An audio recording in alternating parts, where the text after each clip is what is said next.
ko xarit yi nga xam ne yéen a nekk ci presse bi di leen di jaajëfal ndax déplacement ak dérangement bi ngeen def ngeen dégg suñu cri de cœur bu ñun waa cité Diamalaye cité poste HLM Grand Médine et environ mooy lu ñëpp xam te lu yàgg di kaas di ko dénoncer mooy le littoral bi nekk fii cité Diamalaye nit ñi nu ñu nekk di ko def donc nag ñu doon sàkku à ce que yëf yi ñu wax ko ba ñëpp dégg ko kilifa yi jot ci li ci jiitu nag muy président de la République du Sénégal ndaxte moom moo ñu yilif ñun ñëpp te coow problème bi am fii nag ci taabalam lay mujj te moom moo ko war a àtte lan moo xew mooy maanaam dañoo gis depuis quelques années ay nit dañoo am pratique yu ñu jël mooy maanaam ñëw fii ci suuf fi nga xam ne domaine public maritime la woon ay nit fexe ba soppali ko naan dañ ci am ay titre foncier ñun ñi nga xam ne ñoo dëkk Diamalaye plus de 40 ans ñoo am seen papier sax am na génnagul bu ñu jugee foofu kër yi commencé jóg fii naturellement ndoxu taw yi nga gis yu jugee Parcelles Assainies ak Nord Foire bu roogalaat fii lay jëm si ndoxu taw boobu di ñëw fii ñu gis ni kër yi da koy menacé bu juddoo ndoxu inondation day Diamalaye fa la jëm lu tax mu fay jëm parce que état mi ngi milliard di lutte contre l'inondation tey ñu xëy suba gis ay projets yoo xam ni mën naa juralaat loolu waa cité bi loolu weesoo insécurité dafa am Diamalaye à cause de travaux yi fi nekk agresseurs yaa ngi fi en pagaille la prostitution am na fi ba ñu ñuy tuddee sax ñaari tur yi ñoo ngi fi te loolu nag du yoon li koy indi mooy maanaam tefes bi nga xam ni bàyyi nañ ko mu nekk mu jaxasoo gis nañ fi ay charretiers dañ fay def léegi mu naam garage ay charrette fii yëpp yàqu na ñu ngi fiy dem àll di def lu nekk donc problème yooyu bu amee ñu gis ni suuf boo xam ni fu nit warul dëkk fii ñu taxaw nii kàmbaloon promoteurs yi ñoo daaneel montagne bi newoon fii pour sëkk ko boo leen gesee doo leen gis suuf géej ay xeer fi nekk ay pneu oto ak ay débris yooyu loolu lañ ko sëkkee ak montagne bi newoon fii ñun nag dañuy dénoncer loolu mais li ñu ci gën a métti mooy dañuy indi am pratique yu salte yu ñu am ay nervi la ñuy liggéeyal am na ci koo xam ne nag duñ ko nëbb dañuy tudd turam ndax sonal nañu ñu ngi ko wax numéro 2 ñi naan ko mbër turam dëgg Youssou Gueye la dañ koy wax ni ouvertement moom mooy nervi bi fi nekk di recruter ay nit di gëmloo nit ñi ni buñ ko joxee moom dina leen assurer ni seen travaux yi day àgg daaw ci koor gi jàppante na fi ay jeunes yu nekk cité Diamalaye ba ñu xeex ba police dafa ñëw gendarmerie ñëw la DSCOS ñëw sous préfet des Almadies di ñëw mooy ki nga xam ne décédé yàggul ñu ngi koy ñaanal si la génne arrêté tere képp ko suspendre bépp travaux fii ñu toog gis nit ñi continuer fii terminus Tata yi si ginnaaw buñ ci taxawuloon kooru daaw immeuble jug na fa ñoo ci taxaw arrêté travaux yi ren tey nag naka bërki dem nag ab nit moo ñëw fii commencé naan day samp fii ñu taxaw nii ne daf fii def kër ñun nag ñu ne loolu moom du fi amee ñu taxaw ci xamal ko ni fi nga nekk nii waroo fee tabax kër bu ñu la ko jaayoon sax yow boo nekkee nit ku normal nga sax yow war ngaa mën a ne fii du place bu nit war a mën dëkk ci guddi fi ñu woo gendarmerie ñëw nervi yi tas biig à 21h30 ñoom ëpp ñuy nit ay nit rek fekk nañ wootante nañ ñoom seen biir nervi yi fii ngeen taxaw ci ginnaaw briques yi di réunion naan dañuy changer stratégie parce que ñoom leen lañ amoon intimider waa jën Diamalaye wala ñu ñëw fexe tuba yëkkati benn mur toj mur bi dem gendarmerie ne ay booy Diamalaye ñoo daaneel destruction bien d'autrui pour jàppalu leen ñun on vit de ça depuis xanaa 2 ans léegi ci yéegi loolu rek lañ nekk rawatina diggante kooru daaw ak ren dafa ëpp ñuy sàkku nag à ce que képp koo xam ne jot nga message bi nga taxaw ci na ci état wax na ci autorité administrative wax na ci autorité religieuse wax na ci kilifa yëpp wax fii ñu taxaw école de football dañ fi nekk di fi pratique di défilé sport ASC yi fi la ñu nekk HLM Grand Médine ASC Diamalaye jeunes yi nga gis ñi ñëpp dañuy football fii géej buñ demee ba kër yi dafa dem ba nekk à presque 8 mètres de l'eau ay pieds dans l'eau lañ fi tax koo ñëw ne fii sam pap moo ko moom ñu ne la yow nit ku normal du fi dëkk loolu daal moo doon cadre yi ñu ko doon wax di yëgal nag ni nervi yi ñu ragaluñu bu fekkee ne ay menace de mort la arme yi ñuy doxantoo ci biir cité bi billaay wallaay taalaay amul kenn su ñun koo xam ni ragal na leen dara luñ si bañ na ci état jug le président de la république nag yàlla def na ni muy Bassirou Diomaye Faye ñu ngi koy wax mu xool lii balaa mu ëppi loxo billaay wallaay ku ñu génneel fetal di xool xamal looy indi rek bul xam lu la fi fekk ragaluñu puusuñu paaka wax ci day leer loolu nag lañ bëggoon waaw ñu ngi def ay démarches lu si njëkk la mairie de Yoff muy Seydina Issa Laye Samb moom ci boppam bind nañ ko ay courrier saisir nañ dem nañ fa réunion wax nañ ko li fi ne ba ci histoire yu nervi yi sax yëg na ko ndax biñ fi ñëw nervi yi dañuy mbubboo ni ay policiers lañ mbubboo woon turam ñu wax ko moom ci boppam par le biais de bërki démb Ousmane Fall mu nga adjoint au maire bu dëkk Jàmmalaay woo na ma ne ma maire nee na dina fi ñëw def fi benn tableau bu interdit travaux dina ci boole ak arrêté ñu ngi xaar loolu parce que fii ci ginnaaw épave ay bus ñoo fi nekkoon taxawaayu cité bi ak demande mu répondre suñu demande mu fexe tout ba gars yi dindi fi gars yi dindi fi épave bus yu fi nekkoon ndax bandi yi ci épave bus yi lañ doon laaxatu donc moom def na jéego boobu ñu ngi koy wax nag mu bàyyi xel bu baax doléance yi ñu ko doon wax nu continuer ndax lépp lu teg ci kaw muy saret yi muy ñiy defar fii brique li ngeen gisee waru yoon te loolu mairie ressortu mairie bi la nee na nag mi ngi ci jéem on est de bonne foi dañ koy gëm ci li mu wax di ko xaar nag mu taxaw témm ci loolu leneen di si des autorité kilifa diine yi fi nekk yi nga kilifa yi ñu ci waxal kilifa diine ñu ngi leen seeti di leen ko waxal fii ñaari raam ñoom yëg nañ ko korité bi ak tabaski dañ ko fiy jullee mooy shérif yi fi nekk ñoom ñëpp yëg nañ affaire bi te ñoom ñëpp amul kenn ku nekk cité Jàmmalaay boo xam ni ànd nga ci lii man mii di wax ak yéen au delà de ma dëkk cité bi je suis le vice président du conseil de quartier li may wax ça engage tout le quartier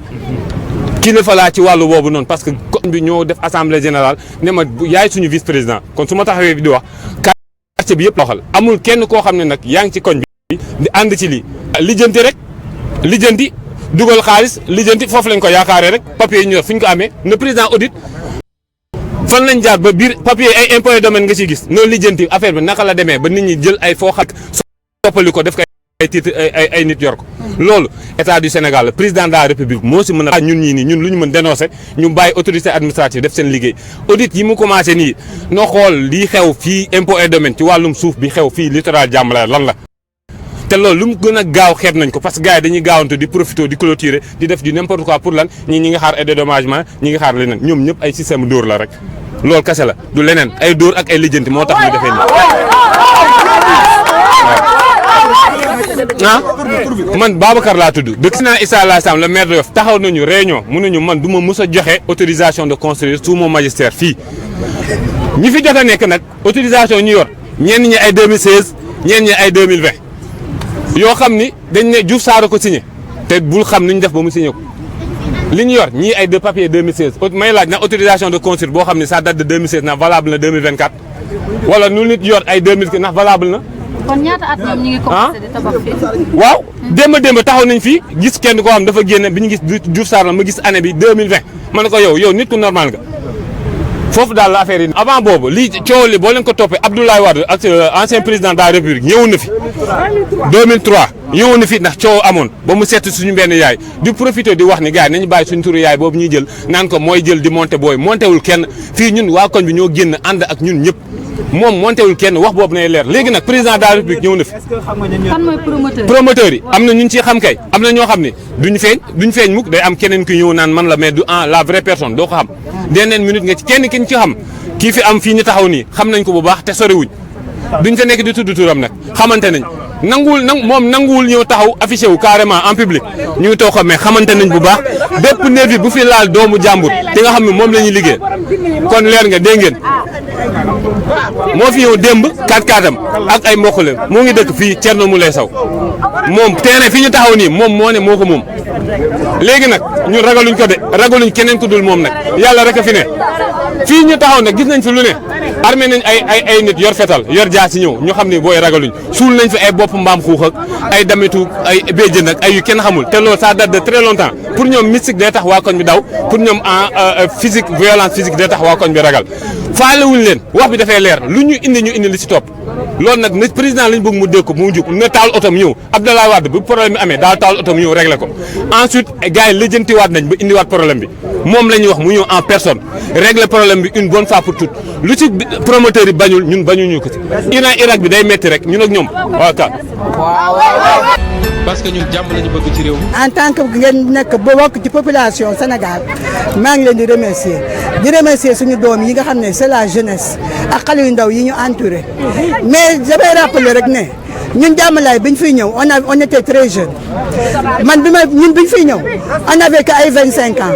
ak i 23 ans on a fait 37 ans à Jàmmalaay tagu Abdou Diouf lañ commencé di lutter toute notre vie on a fait que lutter. ba ñu dëkkee Jàmmalaay ba tey mosuñoo tëdd mosuñoo noppaliku chaque fois dañuy lutter au temps de Abdou Diouf déjà on a failli nous prendre nos maisons dañ koo xeex une fois la ñu dem xeex ko au niveau de la banque BHS on a réussi ñu am gain de cause kenn waxatul loolu mais avec les champignons lii nga xam ne day construction yi nga xam ne comme des champignons la ñu xamul fan la jógee parce que ku ne xam na ne on est une cité boo koy jënd dafa am plan banque bi dañu présenter plan bi autoroute bi moo si nekkoon muy VDN bi mi ngi woon ci plan bi bien avant te tango Abdou Diouf mu war a dem ba Ndar ça on l'accepte te suñu bien la. et lii nga xam ne ay commandant ay hauts fonctionnaires rek fonctionnaires internationaux yeeg ay hauts gradés rek ñoo fi ñëw tabax jaay ñu doole fii domaine non xaw ma ni ñu koy waxee kii Abdoulaye Wade ne fii kenn du fi tabax waaw mais pourquoi ñu exposé wu ci nii ñu ngi woon ci lutte boo xam ne bu metti la ak temps wu Diouf Sarr ba moom mi ngi ci woon muy les briquetiers et les charretiers environnement bi yëpp yàq nañ ko on a plus de plage ñun sable amatuñ ko xam nga lu ñu am fii le sable il est bétonné béton lañ ci def ba kenn mënatu fi am plage avant da nga doon am gan ñëw doxantu la sa dara nga ñëw ci plage bi wan ko mu nekk une sorte de tourisme mu neex mais léegi amatuñu plage suñu doom yi dañ leen daan andi fii di ñuy doxantu mais léegi mënatuñ ko am affaire ay papier yu légaux yu ñàkk légaux loolu on n'en parle pas parce que lu tax loi bi si boppam moo dul def dëgg quelquefois la loi elle a failli quelquefois à son devoir parce que loi am na loo xam ne waru ko autoriser la loi Abdoulaye Wade est au-dessus de ça parce que c'était le président de la République te pourtant il avait interdit qu'on construise ici pourquoi loi bi ñëw di ko autoriser pourquoi mairie ñëw di ko autoriser notre nouveau maire il est encore très jeune xale la suñu moroomi doom la on le comprend il est menacé lii neexu ko mënu ci dara Diouf Sarr pareil ñoom ñooy kan ñun ñu ngi liggéey lii pareeguñu ci loolu ñu andi dañu ci rajouter leneen ak leneen lii dafa ngeen na jaadu na lu may rappeler rek mooy Sonko man je suis pas de là-bas mais je félicite le nouveau président de la République parce que yàlla moo ko tànn je viens fraîchement de la Mecque comme ça damay nangu ndogalu yàlla di ko ñaanal lépp lu mu xam na ne moom la taxaw mu réussir ko mais Diouf Sarr ci boppam bëggoon na jóg ci lii commencé woon na ci mënu ci dara maire bi toog mënu ci dara kan moo ci mën dara may rappeler benn affaire Sonko taxaw na ci littoral bi on a la vidéo Sonko taxaw na fii nee na bés bu ñu jëlee réew mi lii yëpp dañ koy daaneel la wax de lépp kon nag ñu ngi koy xaar ci angle boobu wax jëf moo baax te on a confiance en eux parce que c'est des jeunes xam nañu dëkk bi lu mu laaj population bi li ñu bëgg ñu aw ci ndax ñun population bay leen fal samay doom ñoo leen fal sama kër man doo nga maa fa nekkul woon ñoom man coach te duma ko nëbb man kese jeunesse bi yëpp ñoom lañu àndal ñoom nag nañ taxaw temm ci lii parce que lii anarchie la ça devait pas être ces constructions là ne devaient pas être ku ñu ci mënti jàppale nag ñu jël kuñ ci mën a jàppale ñu jël ñun suñu éducation doom moo ñu ñor macha allah jàmmalaay nag yaa que des cracks macha allah ay xale yoo xam ne dañoo diplômé dem ngi ñëw nekk ay responsable xale yi ngay gis fii bu bag jotee duggal ci biir cité bi dañ koy dagg macha allah fii ay xale yu bëgg seen bopp bëgg a jàng parents yi sonn na sacrifié ndax seeni doom ñoom ñoo fi nekk ñun ñëpp dañoo mës a sacrifié pour suñu éducation doom kon nag tey duñu toog ba heure bii ñuy seetaan loo xam ne daf ñuy lor on a nag un conseil de quartier on a un président nous sommes bien structurés waaw man je suis là au nom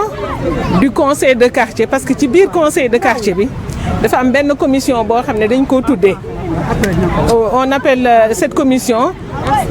cadre de vie environnement donc xam nga lii bon cadre de vie la c'est notre cadre de vie donc et environnement et on a énormément de problèmes avec Diamalaye et sa plage donc si les enfants convoquent une conférence de presse nous les adultes nous sommes obligés de venir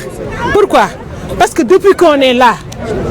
moi je suis arrivée ici en 1987 mon dernier est né ici en 1987 on ne cesse de lutter et celle qui vient de parler Madame Diouf qui fait face à la mer fait partie vraiment des battantes Elle a été même déférée. On a failli même l'emprisonner à cause de cette plage. Et on voit des maisons poussées comme des champignons et on ne comprend pas. Nous sommes dans quel pays? C'est quel pays? Tu te lèves un beau jour, tu dis, cette partie m'appartient. La plage m'appartient. Pieds dans l'eau, ça m'appartient. Pourquoi? Au nom de quoi? Nos enfants ont été privés de terrain. Vous voyez bien le viaduc. On a supprimé 12 terrains de foot. Il ne nous reste que ça pour que nos enfants puissent jouer au foot ou bien pratiquer le sport. Et on vient nous dire que tout ceci appartient à des privés qui doivent construire des maisons. Vous pensez que c'est sérieux? C'est pas sérieux. Et qui donne ça? Et qui donne ça? C'est le domaine. C'est les impôts et domaines qui donnent ces propriétés. D'où est-ce qu'ils ont sorti leurs papiers pour pouvoir construire? Nous, on ne va pas se laisser faire. On luttera jusqu'à la dernière goutte de sang. Parce que ça, il y va de notre vie et surtout de l'avenir de nos enfants. Nos petits-enfants, parce que je ne parle même pas de nos enfants, mais de nos petits-enfants, qu'ils ne trouvent plus de terrain pour jouer. Et vous pensez que c'est normal? Un propriétaire qui se lève, qui dit « ça m'appartient, je suis le chef des je ne sais quoi, des dîners », il n'a qu'à être dîné jusqu'au bout de ses ongles. Il nous trouvera là, sur place. Avez-vous des craintes sur le plan environnemental? Énormément. Je vais vous expliquer comment ça se passe ici. Les eaux de ruissellement qui viennent depuis Nord Foire passent par là. Et quand il y a la conjonction entre ces eaux de pluie et la mer qui monte, la montée, ça fait un immense lac. Et nous vivons ça chaque jour. Et il y a même des risques parce que tous ceux qui construisent en dur ici nous mettent en danger. Pourquoi? Parce que tout simplement, l'eau ne va plus s'infiltrer. Avez-vous fait des démarches pour stopper ça? Énormément de démarches auprès du maire, auprès de toutes les autorités compétentes de ce pays. On a crié. Notre dernier cri de cœur, on a écrit à tous les ministères concernés, mais aucune réaction. Moi, je crois qu'il y a espoir. Pourquoi il y a espoir? Parce que tout simplement, nous sommes dans le vent du changement et nous voulons profiter de ce vent de changement pour attirer les nouvelles autorités que nous sommes là. Nous voulons tout simplement que ces problèmes soient réglés. Parce qu'on est fatigué de lutter. On ne peut pas lutter pendant 20, 30 ans, 40 ans. Nos petits-enfants sont encore là, n'ont même pas de terrain pour jouer. Regardez le décor. Les charretiers sont là, qui passent tout leur temps à nous mettre des côtes de chevaux dans nos ruelles. Et personne ne dit rien. Parce que tu as peur, tout simplement, de leur réaction. Mais madame, est-ce que le propriétaire aussi n'a pas présenté des papiers légaux qui prouvent que le terrain lui appartient? Mais c'est trop facile de comprendre. C'est trop facile de comprendre. Parce que ce terrain-là, nous, quand nous sommes venus, nous avons trouvé un terrain vide. Un beau jour, on nous dit que tel terrain a été déclassifié, on les a spoliés quelque part et on leur a donné ça. Et vous pensez que c'est normal? C'est comme ça qu'on spolie des terrains. Donc, on a pris votre terrain, maintenant vous allez à Diamalaye parce qu'il y a de l'espace. Sans tenir compte même de l'environnement, sans tenir compte même des populations qui habitent là, dont les maisons sont menacées. Et vous pensez que c'est normal? C'est pas normal. Donc, qui leur a donné ces papiers? Je ne sais pas. Parce qu'ils ne peuvent pas avoir des papiers, peut-être normaux. Mais tout ce trafic dans ce pays-là, et ça tout le monde le sait. Vous-même, vous le savez. Pour avoir quelque chose, il suffit simplement de mettre la main dans la poche pour avoir ce qu'on veut. Voilà. waa li ñu moom la ñuy wax gis nga àdduna lépp teraanga ñi xëccoo suuf ak ñi kërti xamuñu ba xam fu ñu mujjee ëllëg yàlla rek ko xam yàlla nee na wallaahu axlam man li may njëkk a wax mooy yàlla ñu yàlla may jàmm may ñu wér may ñu gudd fat ak tawfeex ak taysiir di la déglu nag bismillah affaire mooy fi domaine maritime la espace public la ndaw ñi war nañoo am fu ñu ne fii la ñuy jullee ñaar rakka yi fii la ñuy jullee korité bi passé fii la ñuy jullee tabaski te àdduna lépp loo xamante ne maanaam espace la fii dañ ko war a defar fii dañ ko war a aménager comme ni ñu def Dakar gis nga boo demee Dakar nga xool fa da ngay gis ko defee salle de musculation pourquoi fii mënuñ fi def salle de musculation pourquoi fii mënuñ fi def terrain football maanaam def ko terrain synthétique pour booy mën cee football même bu ñuy gagnant sax baax na pourquoi mënuñ fi def terrain basket pourquoi mënuñ ko aménager daal di fii def loolu ñuy wax jardin public parce que chaque guddi gis nga jardin bu ndaw bee man maa ko defar lamp ya fa ne ki ma jàppale mooy borom kër gee moo jënd lampe solaire yi def ci terrain bi nga taxaw man maa ko sëkk suuf su xonq si yëpp maa ko fi def ay si asalam grand bi mooy entraîné fii ay si jàmmalaay boo entraîné fee xam nga ñun yàgg nañ fi mais dafa rafet nit bu jógee fële daal di ñëw soxna si man du ma tooñ xam nga maa moom yomb na ci làmmiñ maa dëkk moo métti maa moom yomb na bu ma neexee ma dikk ne maa moom fii ñu naan la an sa preuve xewi na benn preuve moom mooy yàlla ku dee rek ñàkk nga mais li mën a wax mooy lenn lu ñëpp bokk benn nit bokkoo jël moom jàppal na moom dina doy waar lool du ma tooñ nag xam nga du ma tooñ parce que bëgguma tudd turu jàmbur mais ki moom yàlla xam na ndax bis boo dee ngay doo nga xam ne moo fi dara àdduna ba ngay ñëw andiwoo dara booy dee doo yóbbu dara.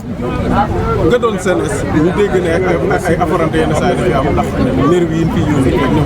noonu lan ngeen di collaboration ba xeex ba nervi yi ñu leen mën a attaqué wala da ngeen di woote pour renfort pour béykat yi pour musiba nekk fekk. loolu fii la ma fekk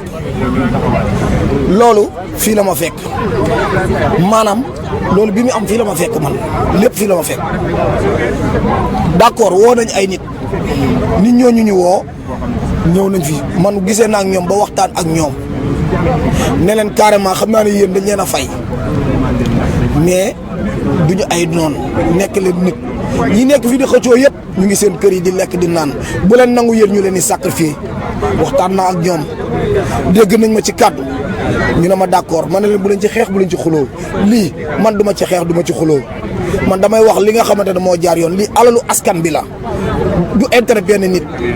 intérêt population bi la lan moo li dajale nit yombul luwe nit yombul di kenn ko luwe da ngay liggéey mu gis te xale yi di ëllëg ñoom ñooy màggi doon mag te ñoom ñaan nañ yàlla ëllëg ñu am fu ñu ne di fa fooye nekk ci yeneen affaire parce que ku nekk da ngaa yor sax xel imagine nga jël xaj tëj ko ci kër bu génnee ñàkk nga ko day dof nit tam noonu la mel boo ko tëjee ci kër bu génnee day dof espace bii nga gis nii ñu ne mën nañ ko fi def wax naa ko sànq mën na am terrain football mën na am terrain basket mën na am